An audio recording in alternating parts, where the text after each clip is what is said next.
রাস পূর্ণিমা বা কার্তিক পূর্ণিমার দিন ভগবান শ্রীকৃষ্ণের পূজা করা হয়। এছাড়া এই দিন অনেকেই সত্যনারায়ণ পূজা করে থাকেন। এই শুভ দিনে ভগবান শ্রীকৃষ্ণ এবং রাধারানীকে সন্তুষ্ট করার জন্য মধ্যরাতের পূজা করা হয়। কারণ মনে করা হয় রাত্রিবেলা ভগবান শ্রীকৃষ্ণ তার 16,108 জন গোপিনীদের নিয়ে রাসলীলায় মেতেছিলেন। তাই মধ্যরাতেই রাসলীলা উৎসব পালিত হয়। তবে যারা রাত্রে পূজা করতে পারবেন না তারা সূর্যাস্তের পর যে কোনো সময় পূজা করতে পারেন। রাস পূর্ণিমার দিন খুব সকালে ঘুম থেকে উঠে সূর্য ওঠার আগে স্নান সেরে পরিষ্কার বস্ত্র পরিধান করতে হবে এবং রাস পূর্ণিমার ব্রত পালন করতে হবে। এই দিন গঙ্গা স্নান করলে বিশেষ পুণ্য পাওয়া যায়। বলা হয় এই শুভ দিনে ভগবান স্বয়ং গঙ্গা স্নান করতে আসেন।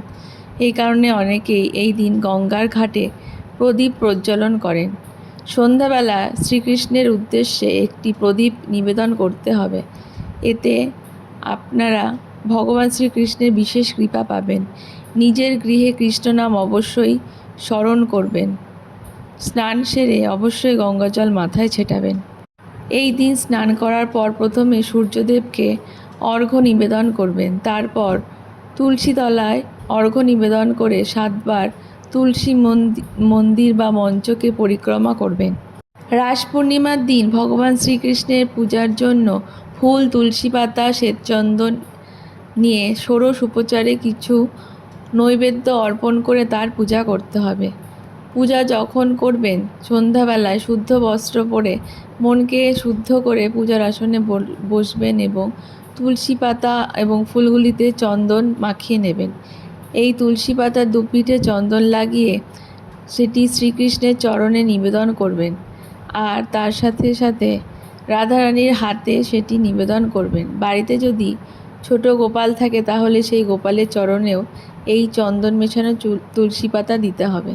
এরপর শ্রীকৃষ্ণের ছবিতে বা মূর্তিতে মালা পরিধান করিয়ে দেবেন। কিছু সুগন্ধযুক্ত ফুল দিয়ে পূজা করতে হবে। শ্রীকৃষ্ণের পুজোয় সাদা বা হলুদ রঙের ফুল থাকলে সবথেকে ভালো হয়। এই দিন পুজোতে দুধের তৈরি করা ভোগ অবশ্যই উৎসর্গ করবেন।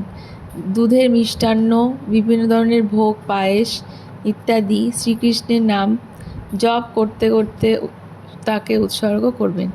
এই দিন একবার কৃষ্ণ নাম জপ করলে 1000 বার পুণ্যের সমান ফল লাভ হয়।